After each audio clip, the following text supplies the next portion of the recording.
আমাদের আজকের গল্প পরিবার পর্ব 10, লেখিকা সঞ্জিদা ইসলাম। গল্পগুলো ভালো লাগলে অবশ্যই লাইক করবেন, কমেন্টস করবেন। চ্যানেলে নতুন হয়ে থাকলে অবশ্যই সাবস্ক্রাইব করে বেল আইকনটি প্রেস করে রাখবেন। নৌকার এক প্রান্তে বসে নুরি কাঁদছে আর সাবের অপর প্রান্তে বসে আছে। তার নেশা এখনো কাটেনি, কিন্তু বেশ বুঝতে পারছে সে অন্যায় করেছে।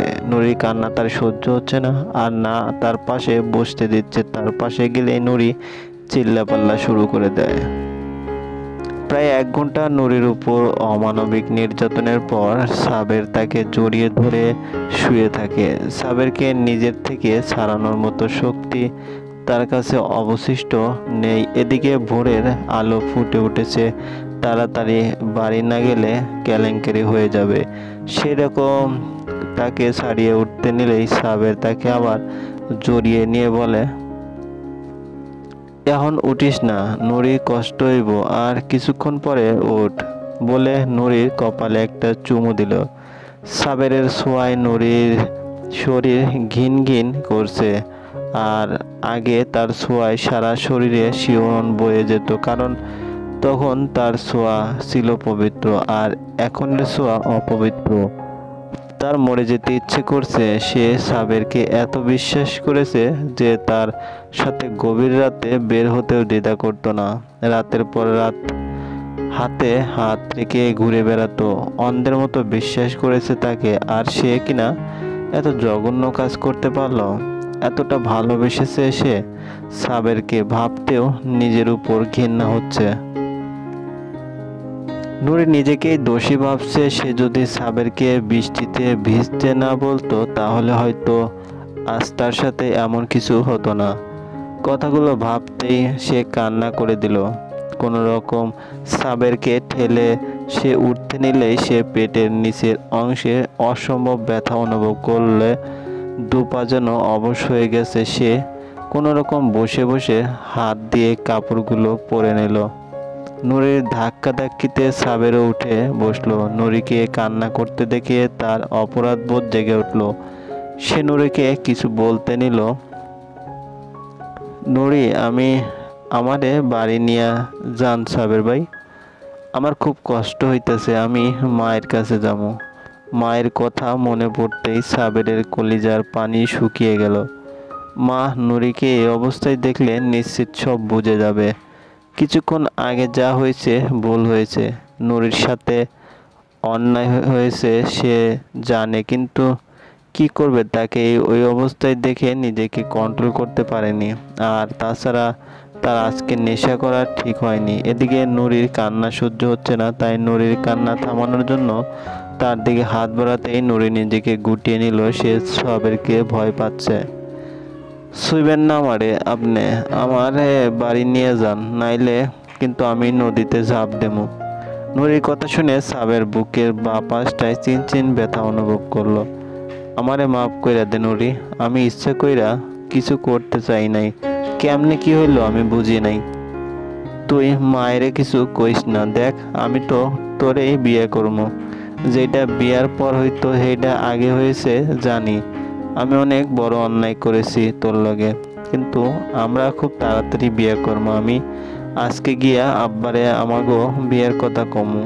তুই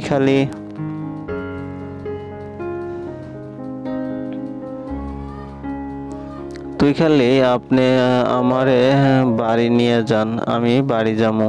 আমি কাউরে কিছু কমু না, দয়া কইরা ছুঁইবেন না। সাবের যতই তাকে বোঝানোর চেষ্টা করছে, নুরি ততই কান্না করছে। তাই বাধ্য হয়ে নৌকা বাড়ির দিকে ঘোরালো। পাড়ে এসে নুরি আস্তে আস্তে নেমে পড়ল।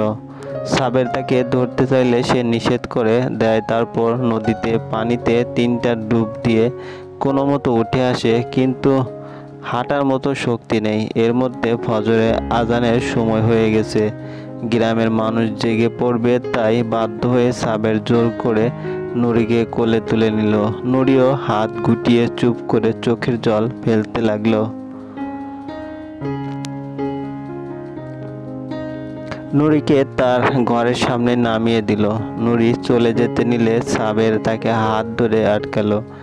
আমি তোরে ভালোবাসি নুরি, আজ যা হইছে ভুল হয়েছে, আমি তোর বিশ্বাস ভাঙছি, কিন্তু তুই চিন্তা করিস না, খুব শীঘ্রই আমি তোরে বিয়ে করবো, পারলে আমারে মাফ করে দিস। নুরি কিছু বলল না, আর না সাবেরের দিকে তাকালো। তাই সাবের কিছুটা হতাশ হয়ে নিজের ঘরের দিকে গেল।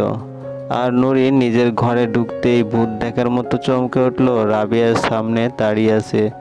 কিছু বুঝে ওঠার আগেই গালে প্রচণ্ড জোরে চড় পড়ল, আর নুরি মাটিতে পড়ে গেল।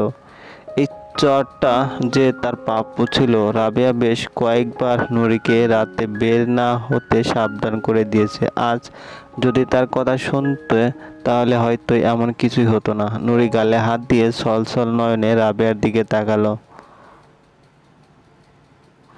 রাবেয়া হাত বাড়িয়ে নুরিকে বুকে জড়িয়ে নিল। নুরির অবস্থা দেখে তার আন্দাজ হয়ে গেছে তার সাথে কি হয়েছে। তার নিজের সন্তান এত নিচে নামবে সে কল্পনাও করেনি। আজ রাতে হঠাৎ করেই তার ঘুম ভেঙে গিয়েছিল।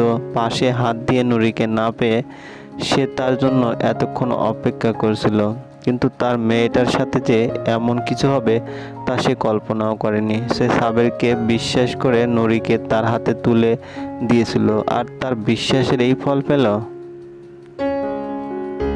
সাবেরকে বিশ্বাস করাই তার উচিত হয়নি। যার বাবা এমন চরিত্রহীন, তার ছেলেকে আর কতটুকুই বা ভালো বলা যায়। এখন যত তাড়াতাড়ি সম্ভব নুরিকে সাবেরের সাথে বিয়ে দিয়ে দিতে হবে। আগে নুরির থেকে শুনতে হবে তার ধারণা ঠিক কিনা। নুরি, সাবের কি তোর লোকে কিছু করছে? নুরি ইশারায় হ্যাঁ জানালো। আমারে সব খুইলা ক। নুরি শুরু থেকে সব কিছু রাবেয়াকে বলল।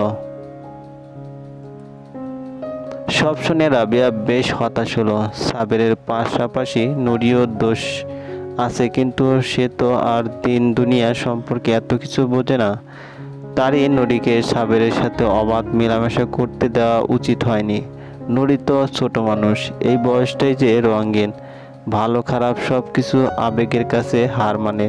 সে নুরিকে জড়িয়ে ধরে বলল, আর কান্দিস না নুরি, আমি দেখি কি করা যায়। আমি চেয়ারম্যান সাহেবের লগে যত তাড়াতাড়ি সম্ভব তোর বিয়ের কথা কমু। ওঠ, কাপড় পাল্টাইয়া দেহা কান ঠান্ডার লাইগা যাইব।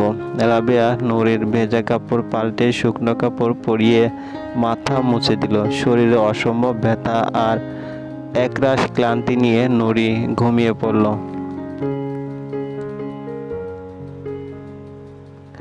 সকালে শরীর কাঁপিয়ে জ্বর এলো তার। রাবেয়া তার যত্ন করছে। এ জ্বর রইল 3 দিন।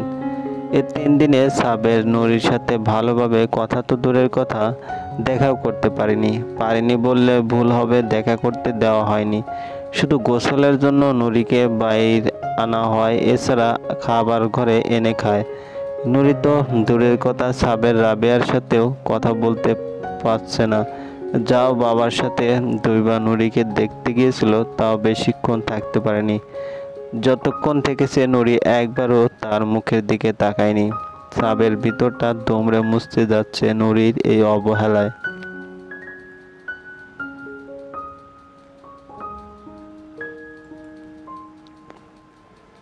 অবশেষে নুরিকে একা পেল 5ম দিন। কোনো কাজে হয়তো একা বাইরে বেরিয়েছিল। সাবের কোনো কিছু না ভেবেই নুরিকে টেনে নিয়ে যেতে লাগলো। এদিকে নুরি একের পর এক প্রশ্ন করে যাচ্ছে, আমারে কই নিয়ে যান সাবের ভাই? আমি আপনার লগে যাব না, আপনি আমার হাত ছাড়েন। সাবের নুরির কোনো কথা কানে নিল না। সে কাকে যেন ফোন করলো। হ্যালো, তোর বাইকটা নিয়ে আমাগো বাড়ির সামনে আয়, আর তুই ওগো সবাইরে নিয়ে ঠিক সময়ে আইয়া পড়িস বলে ফোন রেখে নুরির দিকে তাকিয়ে বলল, চুপ, আর একটা কথাও না। যেখানে লইয়া যামু চুপচাপ যাবি, যা কমু তাই করবি। একটা বাড়তি কথা কইলে আমি কি করতে পারি তা ধারণার বাইরে। এর মধ্যে সাবেরের এক বন্ধু বাইক নিয়ে হাজির। সে চাবিটা সাবেরের হাতে দিল। সাবের জিজ্ঞেস করলো, সব ঠিকঠাক? সে মাথা নেড়ে হ্যাঁ সূচক ইশারা করলো। তারপর সাবের নুরিকে বাইকে ওঠার জন্য বলল। সেও চুপচাপ বাইকে উঠে গেল। ঠিক 20 মিনিট পর তারা গ্রামের বাইরে একটা কাজী অফিসের সামনে দাঁড়ালো। নূরের মনে নানান প্রশ্ন ও ঘুরপাক খাচ্ছে, কিন্তু সাবের এক জিজ্ঞেস করার সাহস পাচ্ছে না। কিছুক্ষণের মধ্যে তার কয়েকজন বন্ধু সেখানে হাজির হলো। তার পরের 10 মিনিট নুরির কাছে স্বপ্নের মতো লাগলো। ভিতরে যাওয়ার পর সাবের নুরির মাথার উপর একটা লাল ওড়না পরিয়ে দিল, তারপর ইসলামের শরীয়ত মোতাবেক বিয়ে করলো। যদিও বাবা মা অথবা অভিভাবক ছাড়া কোনো ছেলে মেয়ে একা বিয়ে করলে সেই বিয়ে ইসলামে মেনে নেয় না। নুরির বয়স কম থাকায় আইনিভাবে বিয়ে হলো না। তাকে কবুল বলতে বলা হলে সে চুপচাপ কবুল বলে দিল। বিয়ে পড়ানো শেষ হলে সবাই যার যার বাড়িতে রওনা দিল। সাবের নুরিকে নিয়ে তার গ্রামের বাইরে এক বন্ধুর বাড়িতে গেল। সেখানে তাদের দুজনকে একটা রুমে দেওয়া হলো। নুরি চুপচাপ সাবেরের পিছনে আসলেও সাবেরকে দরজা আটকাতে দেখে ভয় পেয়ে গেল। তাহলে কি সাবের আবার নুরির সাথে সেই দিনের মতো আচরণ করবে? কিন্তু নুরিকে অবাক করে দিয়ে সাবের নুরিকে জড়িয়ে ধরে কান্না করে দিল। নুরি হতভম্ব হয়ে দাঁড়িয়ে আছে। কি হচ্ছে তার সাথে একটার পর একটা? তুই জানোস কত কষ্ট হয় আমার, তোরে সামনে না দেখলে, তোর লগে কথা না কইলে। তারপরেও তুই এই কয়দিন একবারও কথা কস নাই, সামনে আহস নাই। আমি জানি আমি অন্যায় করেছি, কিন্তু বিশ্বাস কর আমি হুঁশে আছিলাম না, নেশা করেছিলাম। আমারে মাফ কইরা দে নুরি। আমি তোর আর আমার দুইজনের ভরসা ভাঙছি। দেখ আমি আজকে আমার পাপের প্রায়শ্চিত্ত করছি। এখন তো তুই আমার বউ, এখন অন্তত আমার লগে কথা ক।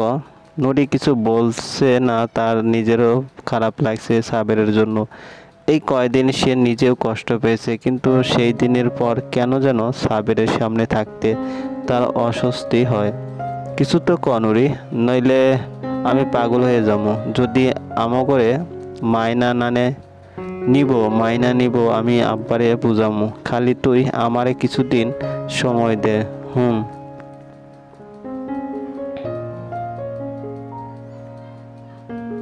এবার চল বাড়ি ফিরতে হইব, না হইলে আবার আম্মা রাগ কইরা থাকবো, কইব আমি হের মাইয়ারে উঠাইয়া নিয়ে গেছি। সাবের আর নুরি বাড়িতে রওনা দিল। তারা এখনো জানে না ভবিষ্যতে তাদের জন্য কি অপেক্ষা করছে। চলবে। ধন্যবাদ, ভালো থাকবেন।